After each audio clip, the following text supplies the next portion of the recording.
starting this video off with like one of the biggest failures is this lemon tree. Yeah, I can't say it was a complete failure because we did get quite a few lemons off of this, but once the lemons started coming off, the wood started dying. So, I mean, I would consider that a fail. Lemons, limes, oranges, not the climate here for it. I'm not battling anything in the windowsills or any special fertilizers. We're not doing it. So, I guess those were probably the most expensive lemons I've ever had in my whole life. I use them in drinks, like we're talking alcoholic beverages, because I needed it after this tree. But yeah, we'll start this video off strong with the lemon tree failure. Hey everyone, welcome back to Ontario Gardening. It has been a hot minute. It is 3 o'clock in the morning. I'm exhausted, as you can see, but I am still working on last year's gardening. So I disappeared for quite some time. I'm aware of that. I knew what I was doing. We had some loss last year, and we ended up getting that new puppy, and it was chaos. And I knew I needed to step away from something in my life. I work a full-time job outside of the home, 10-hour night shifts. That's why I'm up at 3 o'clock in the morning cutting herbs. And I just knew I needed a break. We did end up going on vacation in October with some girlfriends to Bermuda, and it was just so relaxing and resting without my phone. We go phone free on our vacations, and I just realized in that moment I needed to step back from social media for a minute and just kind of recoup on what a crappy, devastating year we had. So anyways, I am back now. My sister actually and her boyfriend purchased their first homestead situation. So she has gotten some chickens, like some little baby chicks for the spring. They're working on stuff, and it kind of just motivated me. She actually is talking about doing a YouTube channel as well, and that kind of just motivated me to start making content again, because I enjoyed it. Even if no one's listening and no one's watching, I enjoyed it.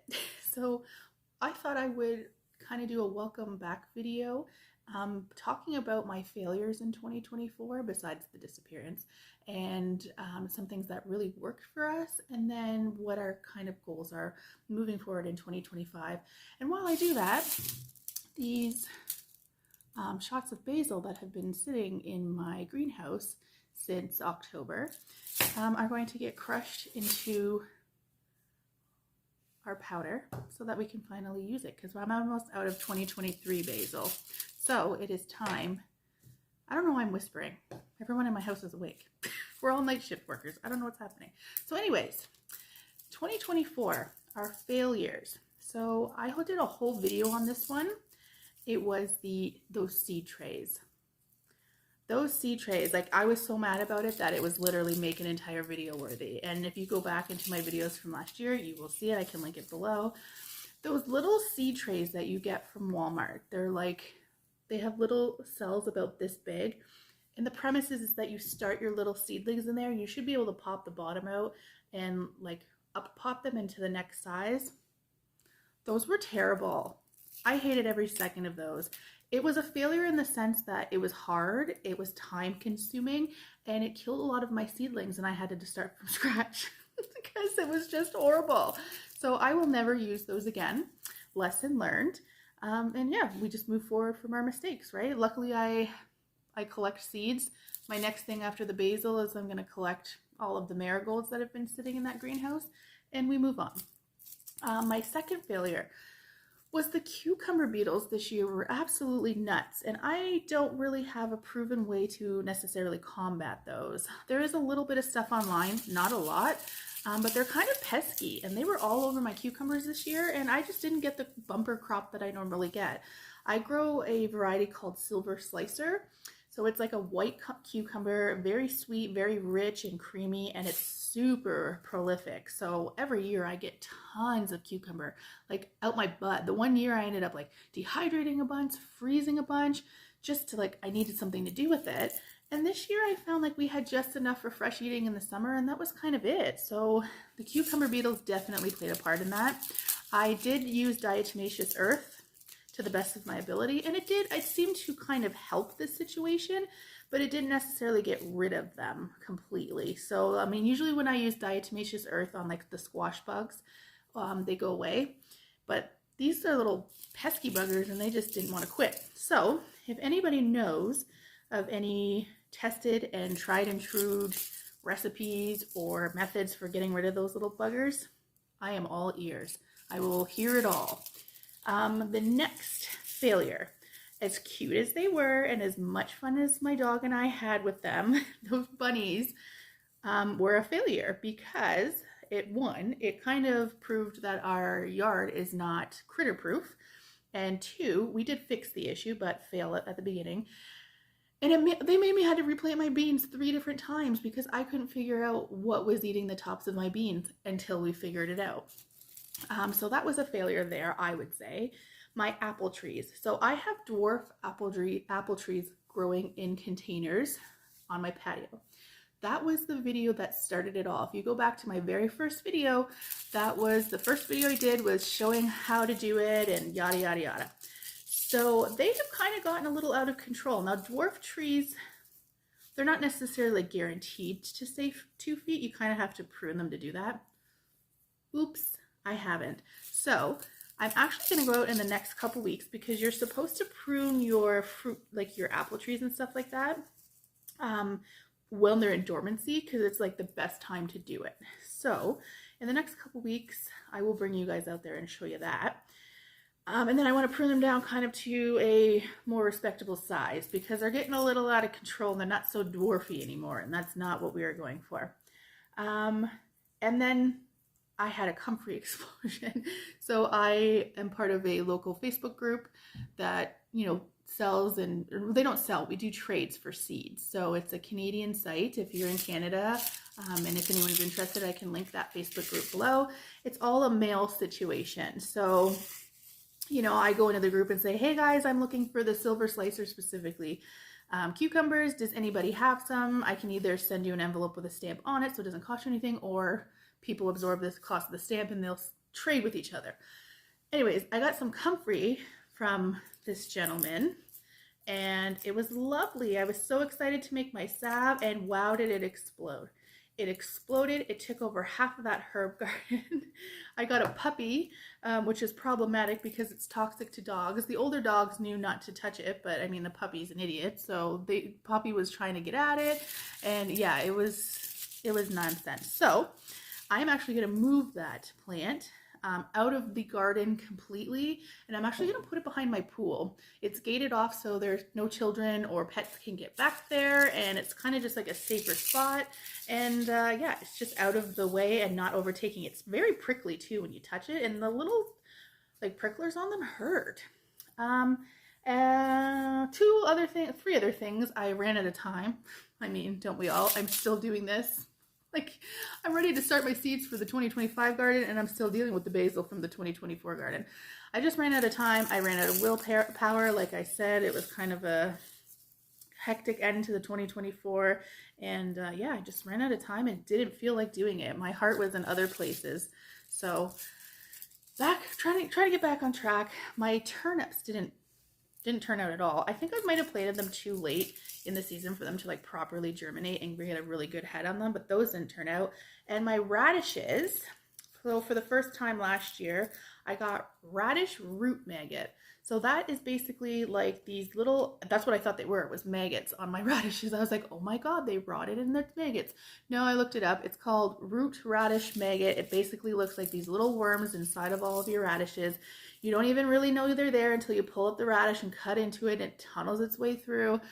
And so that, for me, like some people will eat it. That's not my game. I will throw up. So I ended up discarding those. And the way to properly battle those is getting like beneficial nematodes, is what they're called, to eat away all of, because essentially with the root maggot, it's really difficult to combat it because it's like their flies come down, lay their larvae and their eggs inside of like on the top of the soil, and then they burrow down. So it's like, I can't even be like, oh, that was a bad spot to plant that. I'm going to plant in a container next year because it doesn't matter. It's airborne pretty much. And yeah, it'll happen again. So the only way to really I guess, combat that is these beneficial nematodes, which are going to come down and I guess eat away at the larva. So I tried to find some and I couldn't find any. So if anybody knows a place here in Southern Ontario where I can get those, I did see Canadian Tire had some at one point. I don't know if it was sold out. I don't know if it was a situation where they don't carry anymore. I tried like TSC, PV Mart, couldn't find any there. So I don't know, maybe I should talk to like a garden center here. They might know better, but if you have any leads, please let me know. So that was kind of it for my failures. I'm sure there's more that I just couldn't think of off the top of my head.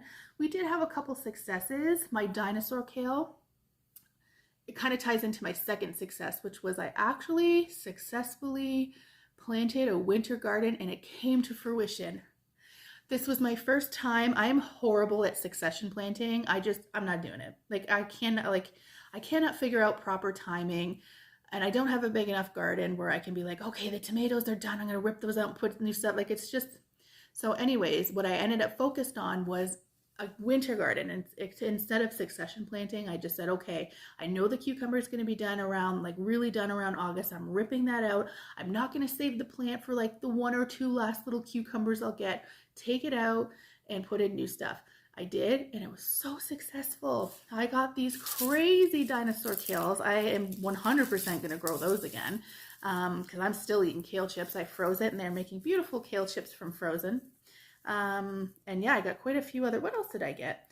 I got a couple brassicas, some spinach, beautiful lettuces. So much lettuce that I ended up actually donating some to this guinea pig rescue down the street.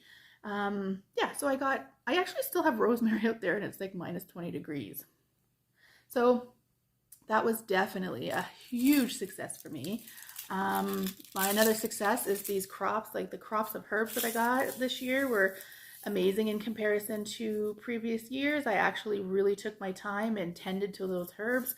A lot of times in the past, I would kind of get forgetful. Herbs seem to dry out way easier and faster than other crops. For me anyways, in my area, a lot of the times I do try to grow them in containers, which is half of the problem.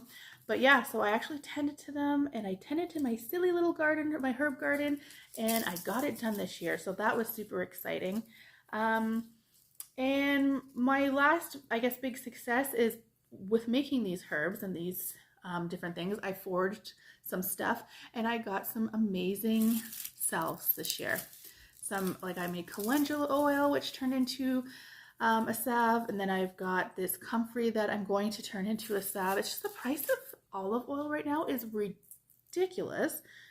So it's a little bit difficult. I'm trying to figure out just a better oil that I can use, a different carrier oil that I can use that's not so expensive and so detrimental to our planet. But for now, I am going to continue using the salves, or sorry, the olive oil.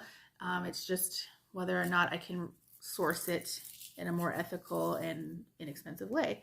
I have been selling, another little success, I guess, is my Facebook group. I started talking at the beginning of 2024 about how I wanted to branch out and start selling some of my canned goods and my breads and my ointments and stuff, and I have.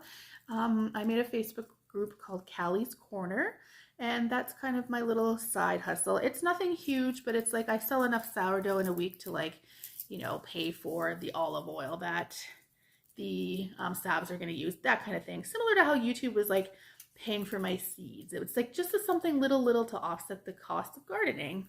So those are my little things. Those are my successes. My goals for 2025, really quickly. I started getting into foraging mushrooms at the end of 2024. Once I started getting this puppy, taking her on millions of walks, way more than the older dogs needed, because, she's a puppy. And I started looking at mushrooms. I have a friend who's super into mushrooming, and yeah, I just want to work on foraging. I'm not going to necessarily eat the mushrooms, but I want to start foraging more that I can. I actually found a local cemetery near me had fields and fields of goldenrod beside it. So I foraged some of that so that I can make a tincture out of that. So I just want to get better at finding that kind of stuff, recognizing it, and kind of utilizing those resources outside. I want to train that puppy better. My last two dogs they had interest in the garden, but they knew when to like back up when I said back up. This one doesn't. I used my straw to mulch the garden inside, and she's already been in there like ripping it out. So we have to work on that. I want better tomatoes and better onions. Better tomatoes because I need to just prune them better. I'm so bad at letting them just go wild and doing what they want, which is completely fine if that's the way you do it, and that's the way I've always done it. But I have a little bit of a different plan for my tomatoes. I continuously see people on YouTube, specifically Jill over at Whispering Willow Farms, prunes her tomatoes on like a 1 liter system, and I think I might want to try that with one of my plants. I'm not going to try that with all of them because it's a little scary to me, but I want to try it, and if it has food for success, maybe I'll continue doing that to the future years. Who knows? And better onions as in I want to get bigger, better onions. Mine are always like just medium size. I want those honking ones you get at the grocery store. I'm going to do my research. Luke over at MI Gardener always has these most beautiful onions, and I'm going to go steal some of his tricks because I want to know what's up. Herb racks. So there's so many ways to dry your herbs. I think part of the reason that these kind of got left behind and forgotten is just the way that I like dried them. They were kind of pushed off to the side. So I'd like to make some herb racks. Now I've seen some really cute macrame ones. I do not know how to macrame, but I do know how to braid. So I thought I could figure out, or maybe I can learn how to macrame. I don't know. I've tried to learn how to crochet, do embroidery, and failure on all of those. I'm really not good with thread. My hands are very shaky and it's just a little bit frustrating, but maybe macrame is easier. If not, I'm going to brace them and add some twigs. Maybe I'll do a tutorial on that just for those who are kind of not the best with their hands either. And then I wanted to try soil blocking, but I don't know how I 100% feel about it yet. It is definitely cheaper. The benefits are you can like make your own soil and like choose what's in your soil as opposed to buying soil. But I mean, the premise is you're supposed to put your seeds in these soil blocks in order to up pot them. And I don't personally up pot right now. For the most part, the container or the little pot that I start my seeds in is bottom water in a tray, and I am able to use that same pot until they go to the ground. There's really no up potting. So if I can just, I don't know, we'll see. I'll look more into it and I don't know. The shed, I've been saying on the last like 3 years that I'm going to want to redo that shed, and I think I'm going to finally pull the trigger and do that shed this year because I am so sick of looking at that ugly brown shed in the rest of my beautiful yard beside my garden. It's like I'm sitting there like sipping on a cocktail, looking at my garden, being like, how beautiful. And then my eyes move to the left and I'm like, ugh. So I definitely want to fix that up this year. I was wanting to do drip irrigation. I don't think I'm going to do that. I have a couple reasons for that. One, I love to hand water. Like it's peaceful for me to go out there and like, I don't have a huge garden, so I can go out there and like hand water. It makes me at one with the earth and the plants. It gives me just like quiet time to clear my head for a minute. And yeah, I do like doing that. So I don't know if drip is going to be the way for me. I also don't want to like, drip can be expensive, tearing up my lawn. Like, I just don't know how I feel about it yet. We're going to look more into it. I've thought about doing like a little potting area or like a sink outside so that I can wash my veggies prior to bringing them in the house. That would be so nice. How many times I've harvested carrots or anything that's like a underground vegetable and bring it inside, and now it's like my kitchen is white counters, white cupboards, and white backsplash, and it's just gets everywhere. It just turns to mud. So I would really like to have a station. I could do it with my hose, but it'd be cool if I had like a little sink so I could put a little scrubby and just like scrub those vegetables and even like take the roots off and put them in the compost before I even come inside. So that would be nice. I want to try just adding a little bit more fruit to the backyard. I've got my apple trees. I've got strawberries. I want to just maybe add, I've seen container raspberries and container blueberries. Could be something I might dabble into this year because fruit is expensive and my dog loves fruit, loves ice cubes with fruit in the middle. So I would love to do that. And then I think I'm going to expand my herbs into the front garden this year. But yeah, I think instead of like worrying about making all these pretty flowers out front, I'll still do that, but I'd like to like throw some herbs in between so that I can have a space, extra growing space for these herbs. I don't know if the bunnies are going to allow that because as much as I can bunny proof my backyard, the front yard is their territory, and I don't know if they don't eat my flowers. They never eat my flowers. So maybe, I don't know, we'll see. And last but not least, I want to experiment with row covers. I had such a fantastic year this year with my winter garden. I feel like I could have extended that even further if I had proper row covers or some sort of situation where I can incorporate coverage for the plants and stuff in like frost coverage. I do have frost coverage, like a whole kit outside, and it's got the frost cover, like the white frost cover, and like a hula hoopy type thing. So I don't know. I might investigate that. But anyways, that's 20 minutes of me rambling about whatever. If you've sat here and listened this far, awesome. Thank you. Thank you for welcoming me back. The next few videos are going to be tutorials and that kind of stuff. So stay tuned and we will talk to you later. Bye. I forgot to show you. This smells so good.